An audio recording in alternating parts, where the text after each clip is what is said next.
ঈদে দূরপাল্লার বাস ভাড়া নিয়ে নৈরাজ্য চলছে। চট্টগ্রাম থেকে সব রুটে দ্বিগুণ বাস ভাড়া আদায় করা হচ্ছে বলে অভিযোগ যাত্রীদের। আজ বিভিন্ন কাউন্টারে অভিযানেও এর প্রমাণ পায় ভোক্তা অধিকার সংরক্ষণ অধিদপ্তর। 4 মাস মালিককে জরিমানা আর অন্যদেরকে সতর্ক করা হয়। এখান থেকে 1800 টাকা ভাড়া চেয়েছে। ঝালকাঠির ভাড়াটা দেখান তো আমাদেরকে। চট্টগ্রাম ঝালকাঠি ঈদের সময় দূরপাল্লার সব বাসে বাড়তি ভাড়া আদায়ের অভিযোগ দীর্ঘদিনের। চট্টগ্রামের অলংকার মোড়ে ভোক্তা অধিকার সংরক্ষণ অধিদপ্তরের অভিযানে মিলেছে সত্যতা।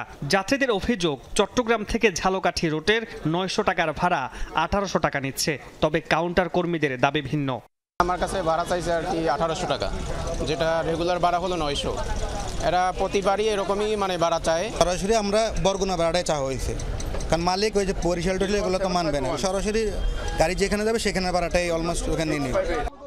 অভিযানে দেখা যায় কোনো বাস কাউন্টারেই ভাড়ার তালিকা টাঙানো নেই। টিকিট শেষ এমন কথা বলে যাত্রীদের কাছ থেকে দ্বিগুণ ভাড়া নিচ্ছে সবাই।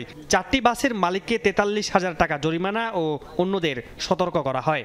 আপাতত তাদেরকে শুধু নির্দেশনা দিয়ে যাচ্ছি। এর পরের বারে যদি আমরা আবার তাদের একই অপরাধ পুনর্বার করে এরকম আমরা খুঁজে পাই বা আমাদের কাছে তদারকিতে প্রমাণিত হয়, আমরা কঠোরতা প্রদর্শন করব, আইনানুগ যেরকম আছে সেরকম।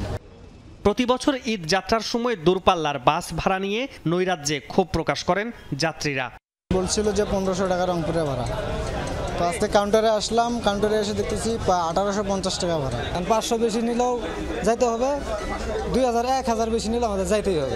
এই সিস্টেম করে আমাদের কাছ থেকে টাকাগুলো বেশি নিচ্ছে। বর্তমানে যেটা 1500 টাকা 1600 টাকা 1700 টাকা বলতেছে, এটা কিন্তু সরকারি চার্ট অনুসারে বাড়া। মামুন রশিদ, যমুনা নিউজ, চট্টগ্রাম।